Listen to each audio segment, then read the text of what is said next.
উচ্চ বেতনের চাকরির প্রলোভন দেখিয়ে প্রায় ৩০ বাংলাদেশিকে রাশিয়ায় নিয়ে যায় সেনাবাহিনীর কাছে বিক্রি করে দেওয়ার অভিযোগ উঠেছে একটি দালাল চক্রের বিরুদ্ধে। জীবনে ঝুঁকি নিয়ে তারা এখন আছেন ইউক্রেনের যুদ্ধক্ষেত্রে।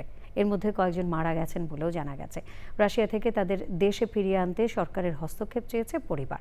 চাঁদপুর প্রতিনিধি মোর্শেদ আলমের তথ্য এবং ভিডিও চিত্রে লুৎফর রহমান সোহাগ জানাচ্ছেন। আমরা চাই আমাদের মৃত্যুর পর যেন জানাজা হয়, এইভাবে শিয়াল কুকুরের মতো আমরা মরতে চাই না প্লিজ। তা নইলে যে কোনো সময় আমাদের ফোন লাইনে পাঠিয়ে দেবে, আমরা মারা যেতে পারি যে কোনো সময়, ড্রোন হামলায়, গ্রেনেড বোমা অথবা মাইন্ডে পাপড়ে মারা যেতে পারি। আপনাদের কাছে একটা অনুরোধ, দেশের প্রধানমন্ত্রীর কাছে অনুরোধ, আমাদেরকে বাঁচান। এভাবেই ভিডিও বার্তায় নিজেদের পরিবারের কাছে দেশে ফেরার আকুতি জানান রাশিয়ায় দালাল চক্রের ফাঁদে পড়া কয়েকজন বাংলাদেশি। মাটির নিচে বাংকারে ৪-৫ দিন ধরে আটকে রেখে নির্যাতনের কথা জানান তারা। বলেন, ইউক্রেনের বিরুদ্ধে যুদ্ধে যেতে বাধ্য করা হচ্ছে তাদের। চাঁদপুরের ফরিদগঞ্জের কাউনিয়া গ্রামে কান্নার রোল। ভুক্তভোগী মাইনুদ্দিনের পরিবারের দাবি, কোম্পানিতে কাজের কথা বলে রাশিয়া পাঠানো হলেও দালাল চক্রটি রুশ সেনাদের কাছে মাইনুদ্দিনকে বিক্রি করে দিয়েছে।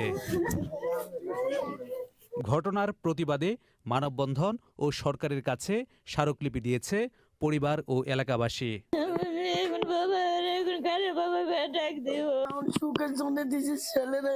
কোম্পানির বিষয় দিয়া এরপরে দালালেরা এখানে টাকা খাইছে, ওইখানে নিয়ে এই রাশিয়ার মহিলা বিক্রি করছে।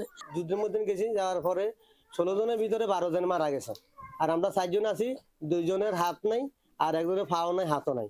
এরা 4 জন মোটামুটি কোন রকম বাঁচি আছে আর কি। মাইনুদ্দিনের মাথায় ড্রোনে হামলা হয়েছে, একজনের হাতে হামলা হয়েছে।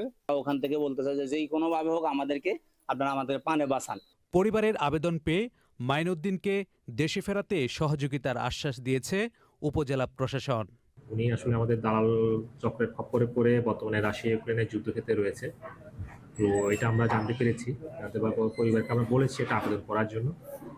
আর আমরা উপজেলা প্রশাসনের মাধ্যমে আমরা জেলা প্রশাসকের মাধ্যমে আমরা পররাষ্ট্র মন্ত্রণালয়ে চিঠি দিব। আশা করছি ওনাকে আমরা খুব দ্রুতই আমরা ব্যাক করে আনতে পারবো। যুদ্ধের ময়দান থেকে মাইনুদ্দিন দেশে ফিরে আসবে, সে অপেক্ষায় মা, স্ত্রী আর 3 বছরের সন্তান। লুৎফর রহমান সোহাগ, চ্যানেল আই।